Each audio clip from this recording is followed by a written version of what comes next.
Hey, how's it going everybody? Welcome back to the channel and welcome back to Realm of Thrones. I know I recently made a video talking about the release of 6.2 which came with a whole wealth of amazing features. Well, 6.3 has just dropped for Patreons and it is pretty goddamn crazy. They are expanding upon 6.2 in so many epic ways. I'll quickly run through the change list right now if you want to just kind of see that and then make the decision if you want to go and support them on Patreon or wait until it's released, and you can do. Or if you obviously want to see this stuff in more detail, we'll go into it in the rest of the video. So there are brand new scenes for the Red Keep, there are brand new scenes for Riverrun, High Garden, and the King's Landing Arena, Storm's End Arena, High Garden Arena, Riverrun Keep, Red Keep Prison, King's Landing Tavern, 2 Riverrun villages, Riverrun Tavern, Riverrun Field Battles, so basically when you're fighting around Riverrun, you'll see it in the distance, same with High Garden and Winterfell, as well as 4 more Swamp Field battle maps and 3 coastal hideouts.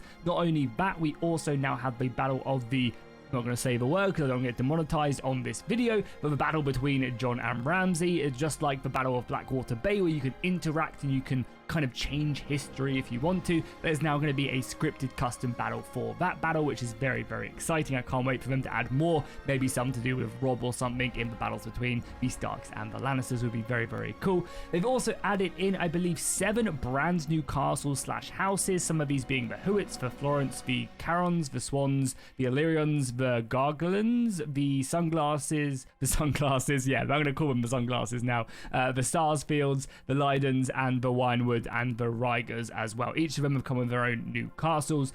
We also have, I think, 3 new castles that have been added in alongside those as well. Not only that, we also have 71 new recruit gambesons, which basically means they've removed a lot of the vanilla armors from the game, so it's not going to be seeing Bannerlord, vanilla weapons, armors, etc. A lot of that stuff has now been removed, which is amazing. It can make the lower tiers just seem so much cooler. They've also made it so that dragons can now take off and land, which is cool. Going to add another dynamic to the battle. When you do get your dragon, you can obviously go flying if you're taking a lot of damage and kind of get out of dodge and trying to do some more hit and run tactics. And that's, I believe you press X when you're on the ground and you'll go, no, it's comma, sorry. It's a random key binding, but you press comma on your keyboard and you'll go take flight. And then finally, they've also added custom statistics for lords, which is very, very cool, because instead of like everybody being as good as Jaime Lannister's going to have his own custom stats now to obviously excel in swordsmanship and other things, and other lords are going to struggle fighting against him, which I think is going to be a nice little addition, add a little bit more flavor to the flavorless characters that we get in Bannerlord. So 6.3 is not a small update. They've really gone above and beyond, and as I said, if you haven't played since 6.0, I think when this releases, they generally take about a couple months to test everything and make sure everything's okay, and even add a few extra things here and there. But waiting for this to release and starting a new campaign is going to be really awesome, because this one won't be save game compatible. As I'm creating my character, you can see a little bit more of the vanilla lower tier clothing right here. Again, pretty basic stuff, but it's just nice to have something that isn't vanilla Bannerlord in the game. And as I mentioned, there's 71 of these new lower tier armors to basically fill out the bandits, all the recruits from all the 7 kingdoms, etc. So again, it's a small thing, but it's going to add a lot to the early game, and even just fighting on the battlefield in when people are using lower tier soldiers, it's going to be really nice. Okay, so we'll start off by taking a look at Riverrun. This is a brand new scene. Also, when you come to the city itself, you have a chance of spawning in on one of these boats. You would have been watching it when I was going through the change list, and you basically just explore the actual settlement itself by the rivers, which is really, really dope. So again, you will be assaulting this. If you are, you can siege this settlement. You'll be coming from this direction, so this will be the position where you try and siege. Battering ram will have to go over this bridge, of course, under heavy fire. There's a lot of murder holes, and I believe, I'm not sure if they make pontoons. We'll take a look at the siege scene in a second, but yeah, you'll also have to obviously go across the moat as well to get any ladders or siege towers up. The settlement itself is absolutely beautiful. I love these outwards turrets. It's going to allow for a lot of archer fire to basically be just hammering in as you try and attack the bridge, or as you try and defend it, depending on who you want to support. Of course, there's positions here which are going to be very, very hard to actually go and defeat, and there's also murder holes scattered throughout the actual settlement as well, which is going to make the actual defense very, very good. But not only that, you also have these backward positions as well, so you have the inner keep right there. Yeah, you have the inner keep right here as well, which I'm sure will be littered with archers as well as you make your way across, and I imagine it's also not a bad idea to maybe set up a bit of a defense here. Again, I would love to see the dev team take on what the Shikuhu dev team have done with the multi-layer sieges, and basically be able to make people fall back and the attackers have to go again would be really, really cool to see, because yeah, fortresses like this are just so beautiful, and yeah, it just looks absolutely incredible. As I mentioned, as you're sailing across as well, if we speed things up, it just looks so good, doesn't it? And this is just one of the many settlements they now have. They have Winterfell already, obviously the outer walls of King's Landing and now the Red Keep itself are all done as well. High Garden's done. There's so many awesome settlements out there. I think the only ones they've got left to do are Pike and the Vale and Sunspear for the main settlements, which is really, really cool. But yeah, Riverrun is an absolute gem and looks incredible. Then if we go and show the siege scene really quickly so you guys can see a little bit about what Riverrun has to offer as a siege attack / defense, you're going to see it just looks absolutely awesome. So here we are. I really love the detail that they're starting to put in as well to these siege scenes, like just having more like war, like wear and tear on the battlefield, like broken equipment and stuff, I think is really, really cool. Yeah, as you can see, they built pontoons here. But yeah, I think the biggest thing that really stands out is that it looks like there's already been like a couple sieges, and the siege has actually been going on with this stuff. So yeah, again, really, really cool stuff. The archers are scattered. I don't think there's any archers on this back wall. Yeah, it doesn't look like there's any archers on this back wall, which would be cool to set up. But yeah, there's plenty more scattered around. Does seem like the Riverrun militia though is the old one. So again, it'd be cool if they added in the actual Riverrun recruits and stuff to the militia. But again, that's why stuff like this is a work in progress. You can see some of the custom garrisons right there as well on the assault. But yeah, looks really, really awesome, doesn't it? Like, I mean, god damn, how amazing does that look right there with the settlement and everything else. Oh, it's incredible. It really is. They've done such a stellar job with this settlement, and it really does truly feel like a proper epic attack. And also as well, more ladders as well. That's kind of cool to see, because not all the settlements have this. So in vanilla it's just 2 ladders, but in this siege it's actually 3. Yeah, it's 3. I wouldn't mind even seeing a 4th as well being implemented on either of the other turrets, again, just to give the attackers that little oomph to get men across to their deaths some more. So not only do we have the Riverrun siege scene, we also have a brand new High Garden siege scene as well. And this is obviously also something you could just go to. So here is High Garden right here. Not as crazily defensible, I guess, as Riverrun, but I don't think High Garden's ever supposed to be that like kind of legendary fortress like Winterfell, for example, in the books, which is like 50-foot walls and inner walls and everything else. High Garden's supposed to be a little bit more susceptible to sieges because, you know, that's where the Reach are using their mass numbers and fighting field battles to prevent stuff like that from happening. But still a pretty decent castle. As you guys can see, you have the outer turrets right here able to fire down with the artillery. There's also quite a long approach as well, so as you're trying to push up, you're under missile fire, artillery fire that's raining in and doing some decent damage, as you guys just saw right there. The scene itself is pretty beautiful. The courtyard's going to be, yeah, leave yourself pretty vulnerable with archers scattered all across here, which is very, very nice. And we make our way over to the back of the settlement as well. You can see there's a little bit of obviously plenty of gardens,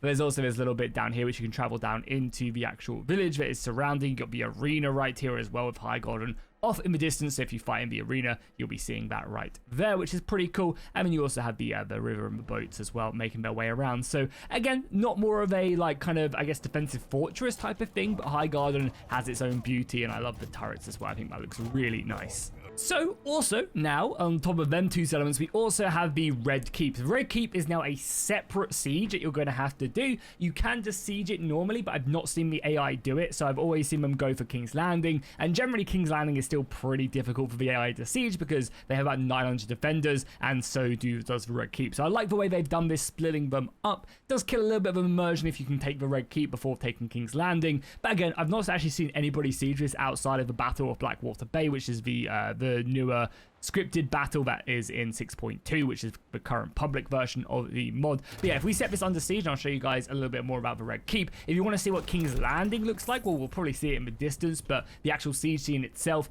you can see in my previous video where we went over 6.2 on the channel if you're interested in that, but you'll probably see it in this battle.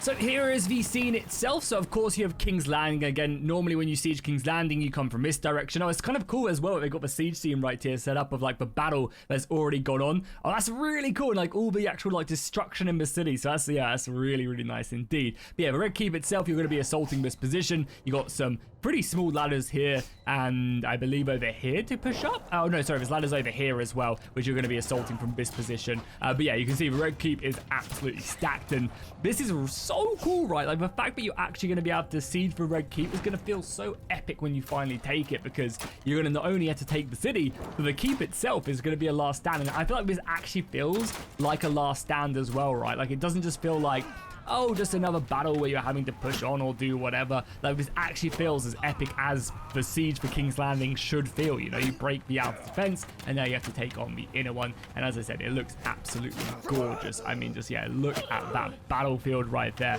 I mean, yeah, what more could you possibly want? Especially by this point as well, if Danny's over here or you've got a dragon or something, just flying with a new takeoff mechanic, burning everything in your ways would be very cool. They even have like trebuchets back here bombarding and artillery coming in, I guess from elsewhere. I just don't know where that artillery is coming in from, but yeah, artillery shelling as well, which is good. And that's also one of the cool things about the new scripted battle with Stannis at the Battle of Blackwater Bay. If Stannis wins the Battle of Blackwater Bay, he's also going to have to still take the Red Keep afterwards. So even taking the city isn't going to be enough, and there's going to be a big battle as well afterwards for the Red Keep. So again, another very, very epic thing. I love these positions right here. Just feels like there is a battle going on inside the city, and there's already been like rampaging and carnage and stuff. You can see that these, no, that's the dragon pit, right? Yeah, that's for Sipper Baylor I was looking for. Yeah, is that the old dragon pit? I think so, but maybe I'm mistaken. I'm actually not 100% sure. Correct me in the comments if I'm wrong. But yeah,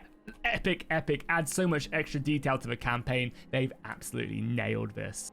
As I mentioned, they have also added in a few extra settlements. I just got over a couple of them. So you have the new Lord Hewitt town right here, which is going to be a reach settlement right here on these little islands, which will be a fun little campaign to start off with, right? Kind of taking this castle and defending the seas, because they do have naval battles in the game right now. I believe Brightwater Keep is also, yeah, a brand new one as well. So it seems actually like the Reach have got a couple extra clans to their faction, which is honestly, they should have the most clans there if they can, because that obviously really help them out. We also have the Willow Wood right here, adding in some extra defenses for the Riverlands. We also have House Swan as well right here in Stonehelm in the Stormlands right there. So again, that's great for Renly, but it's also good for Stannis as well, because yeah, if you can stop Stannis from killing Renly, that's a really good thing. And that's also something I'd like to see them implement going forward with these scripted events. It'd be a really cool thing if you could try and stop the demon baby from killing Renly, and it's actually like a duel with the demon baby, and like the demon baby has, I don't know, 300, 400, whatever, like an insane one-handed skill, whatever weapon they're using.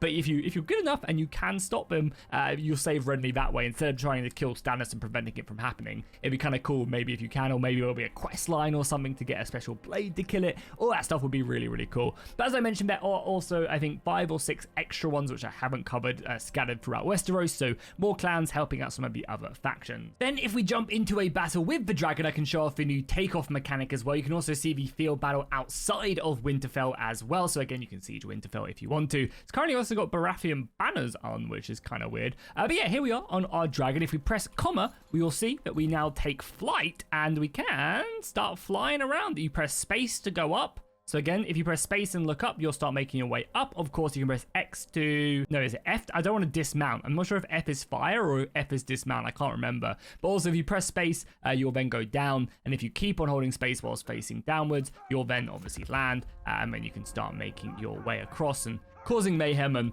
burning people. Yeah, F is fire, sorry, which is very cool. So yeah, you can do some burning stuff. Again, it'd be interesting to see if they would add like in a mechanic where you only have like an ammunition for the fire. Would be kind of cool, I think, because it can be really broken, and obviously dragons are supposed to be broken and stuff, and you can adjust their strength and stuff. But yeah, it'd be kind of interesting. But yeah, let's quickly just go barbecue some of these guys really quickly. I mean, it looks incredible, right? Oh, it looks so cool. Head towards the Battle of Blackwater Bay, but I also don't think I showed this in the last episode as well when we went over the 6.2 changes. So what is really cool with the ships coming into port and stuff, this is the prologue to Stannis and his siege of Blackwater Bay, which again, I think just looks really cool. The moving ship and stuff adds a lot of flavor to the battle itself. So just wanted to show that off. But yeah, I'm just speeding up ahead until we get to the Battle of the But on top of that new event as well, you also have this beautiful wedding that's happening at the Twins. I'm sure nothing could possibly go wrong. Oh no, everything went wrong. Okay, so I've tried to load this a couple times to take the battle, but it seems like the battle is always over by the time I get here. I don't know if we can then try and join, maybe. Stop. Like if we join, if I join